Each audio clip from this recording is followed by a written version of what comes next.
Hello everyone, your glorious tyrant, the Tyrannical Cuber here, and today's video is going to be about optimizing and improving upon the beginner's method. If you don't know the beginner's method, then I have no idea why you're here. You should learn the beginner's method, preferably by watching my tutorial on it, which is down in the description below.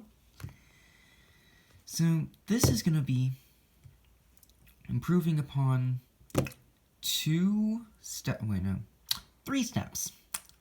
Should probably script these, but oh well. 3 steps, or 2, depending on how you look at it, of the beginner's method.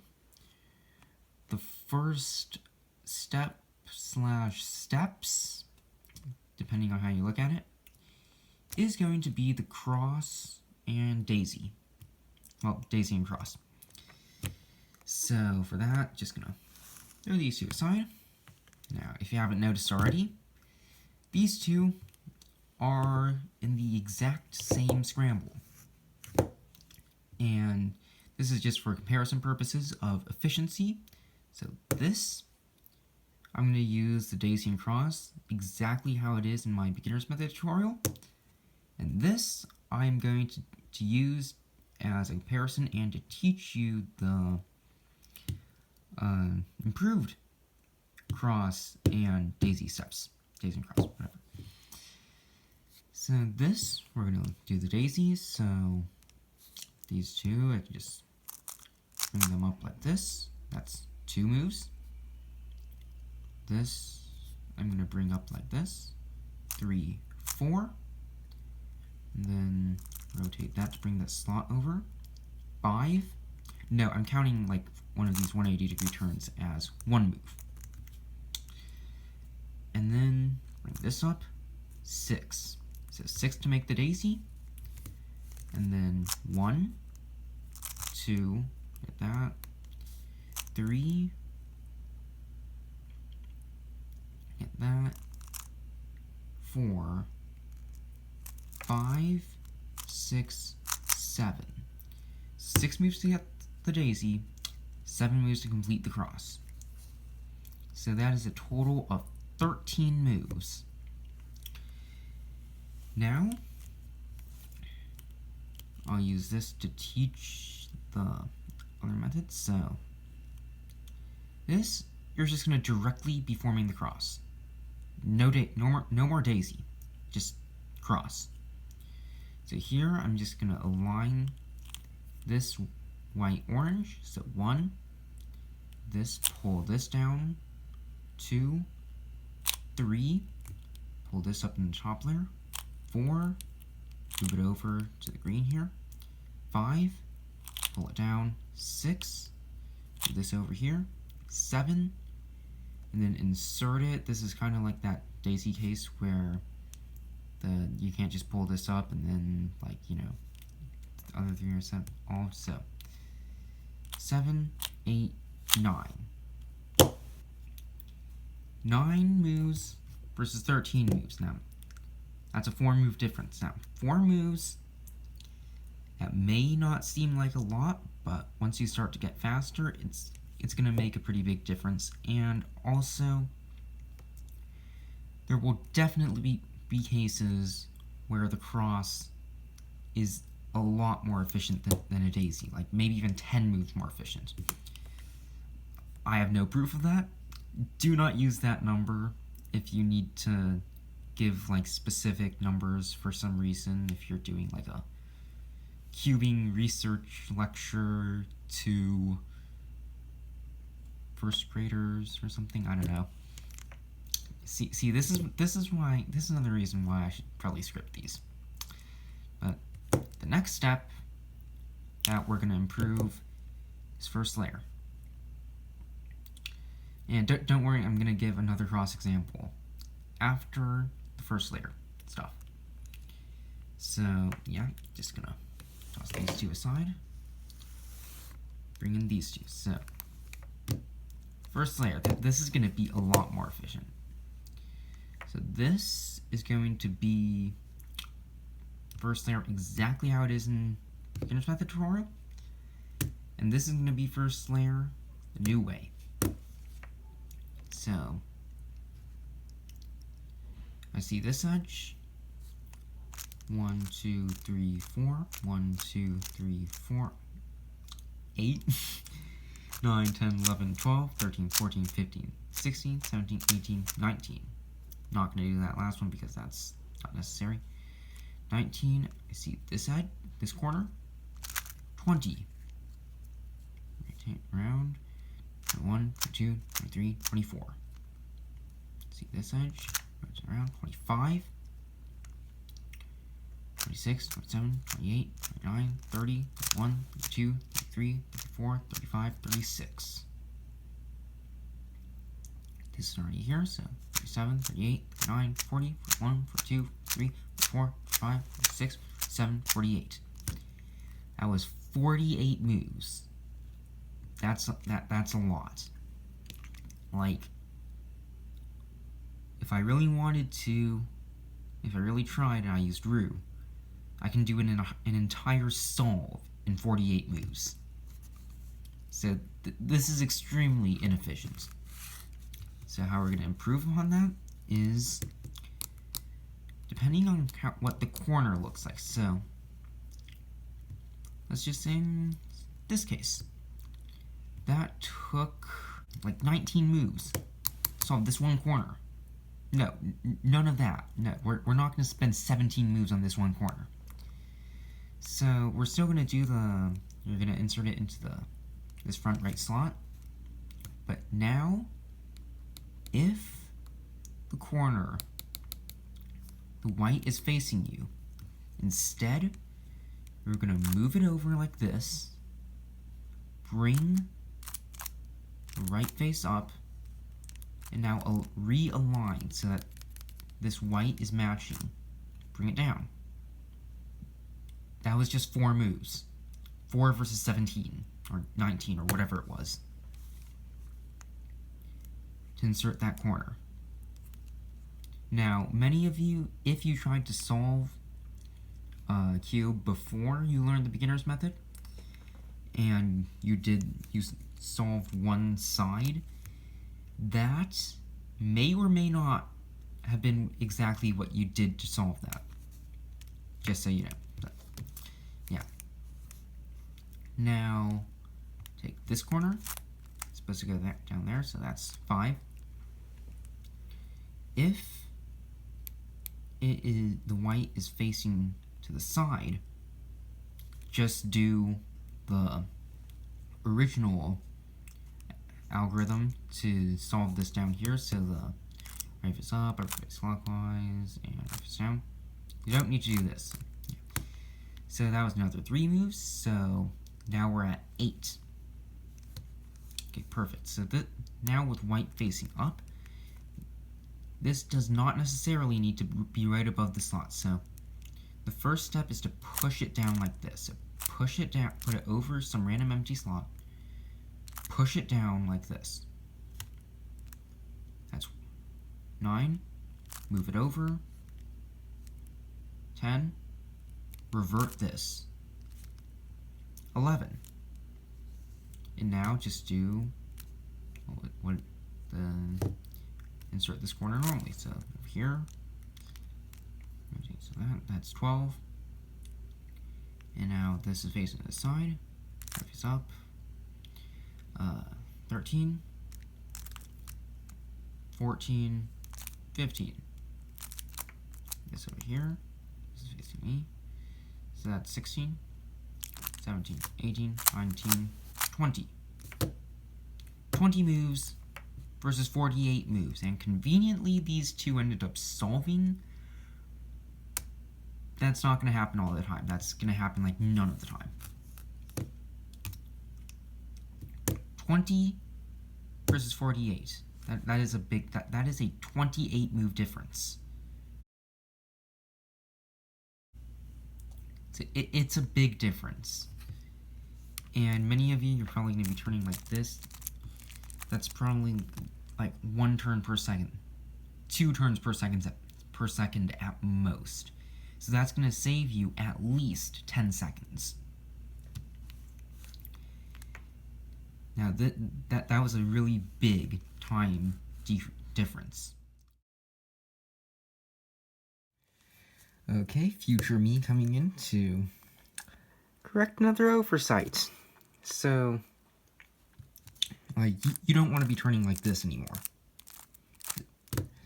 Instead, so, how I developed good turning, like good finger tricks and stuff, so, I basically just watched people who were actually good solve, like Felix Zemdex or something.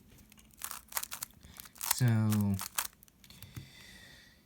like this is what's known as the home grip. So you have your two thumbs up here touching the center like this. 3 fingers in the back like this, and then you can put like your pinkies down here just to support the bottom or something. And then, so this puts you in a good position. So, like upper face moves, you could just like flick like this. Counterclockwise upper face moves, you can flick it with your other hand for the other direction. If you want to do like double moves, you can do it like a double flex. So you'd use these 2 fingers, your pointer and middle fingers, so you'd flick like that. So fast, it'll look like that. And then right and left face moves, you could just like rotate like that. For 2, you could do something like that. So like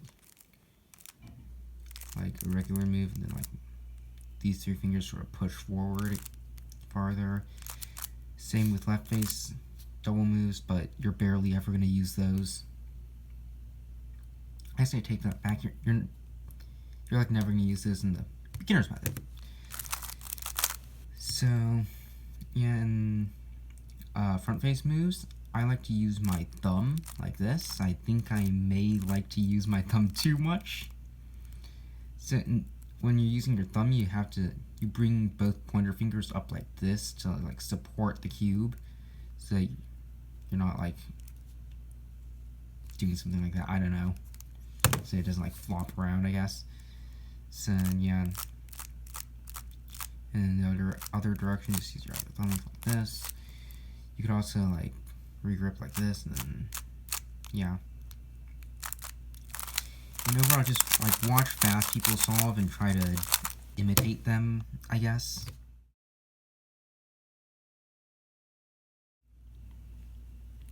So now this is aligned with white. I'm just gonna align that like that.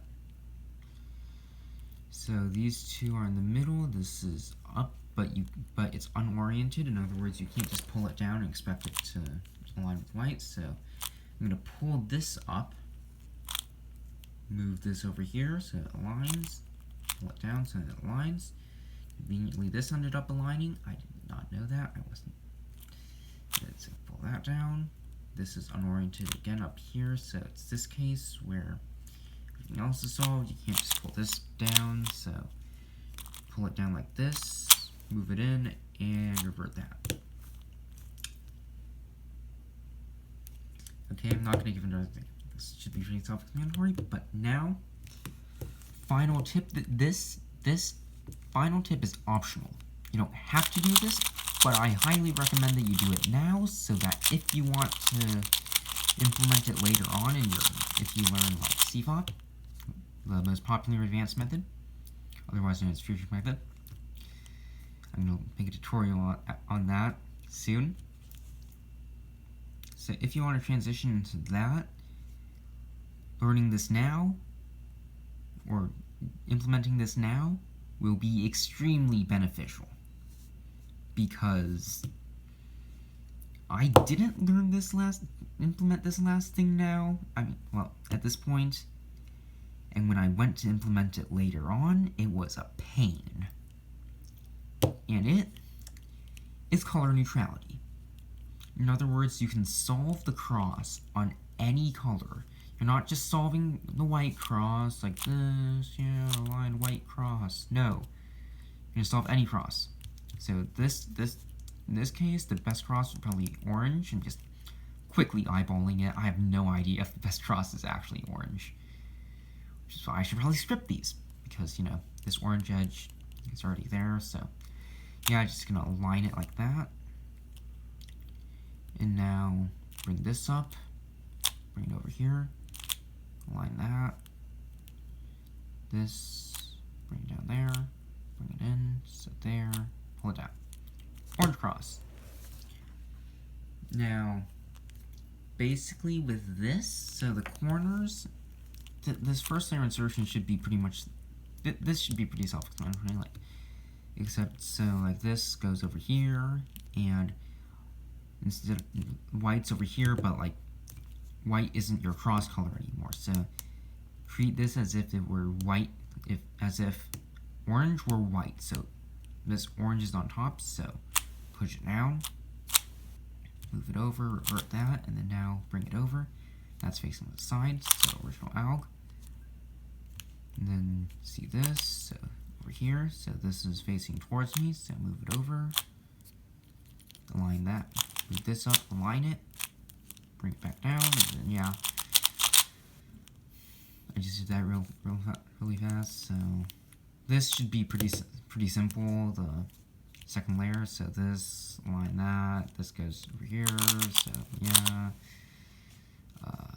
these two are swapped, so just pretend this is supposed to go over here, there, so there, yeah, that, align there, it's supposed to go there, yeah, this, align there, it's supposed to go there, yep, there. Now, rather than doing like this thing that I taught, you could like rotate over here and insert the corner normally. And now this, the last layer, this yellow, what would be the yellow cross, but it's actually the red cross, is basically the same. Here's the dot, so do that algorithm. There's the L, these two adjacent corners, one in the back, one in the left, do that. Horizontal line there. Now again, you have these two are the same, they're adjacent, one in the back, one in the right, there, yeah. Corner permutation, yeah, nothing is in the correct position there. That's in the correct position. There, now that's in the correct position, they're all in the correct position. Flip it over, do that. That's right. Move the D face. There, yeah, that's correct. There, yeah, I'm just gonna do this real fast. There, done. So I'd highly recommend implementing this last thing, but if you don't intend to get really fast, like sub 8 seconds, not minutes, sub 8 seconds or something, you should learn that sooner rather than later, because if you learn it later, it's going to take months to get your times back to where they were. Now, this may seem pretty illogical to some of you guys. Why would this color thing matter? But it matters. It definitely matters. It's not like one color is superior to the other, obviously. It's just that what you're used to. Like, I started out solving just white cross, and I did that. Yellow was a really easy transition. I could solve white and yellows. That was good, but back before, I spent like 5 months, or probably more like 3 months, learning color neutrality when I was like averaging 15 seconds. You tell me to solve blue, I take like a minute. Now I'm completely color neutral, which is why I wasn't like completely failing during that last solve, despite it not being scripted. And also, this is triggering my cube OCD. I just have to solve this. And I'm not sure what I'm gonna say during this last solve, but I'm gonna find a way to waste your time. This isn't beginner's method. Just so you know. Yeah, that was evil. Now, after this, after you implement all of these, you could definitely get to under 1 minute with the beginner's method like this. After that, if you want to get faster, start learning an advanced method. Either Roo or CFOP. Some people say ZZ is good, but I think it's trash. Some people say Petrus is good, but I think that's even more trash. So, yeah, I don't expect you to know what CFOP, Roo, ZZ, and Petrus are. If you don't know, well, probably don't know, so just like Google them or search them up on YouTube or something, I don't know. Or you could just like wait for me to explain it in my next video on like an introduction to advanced methods or something. Yeah, you can tell this isn't scripted when I start sprouting out random nonsense like this, and despite me saying that, like, you know, this isn't scripted, woohoo, all the time in this video, I'm probably never going to script my videos because I'm just that lazy. And also, I just like to make things like flow. And use my glorious rhetoric. Naturally.